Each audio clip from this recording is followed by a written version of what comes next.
قصة ذا كريسماس كارول بتبدأ بسكورج أو عم دهب، واللي كان راجل بخيل وقاسي القلب عايش حياته كلها محاط بالمال من غير ما يهتم بأي حد ولا حتى بالناس اللي حواليه. بس في ليلة غريبة بدأت الأرواح تسهر ليه علشان توريله عواقب أفعاله، وأخدوه في رحلة عبر الماضي والحاضر والمستقبل.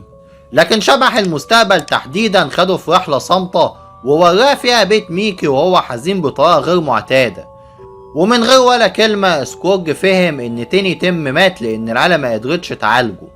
وبعدين بيظهر المشهد اللي كسر قلوبنا كلنا، واللي كان ميكي واقف فيه قدام قبر ابنه وهو ماسك قبعته وبيبص للعصاية الصغيرة اللي كانت بتساعد تيم ان هو يمشي، وهو بيهمس بصوت مكسور قد ايه ابنه كان طيب وبيبارك للجميع رغم ضعفه.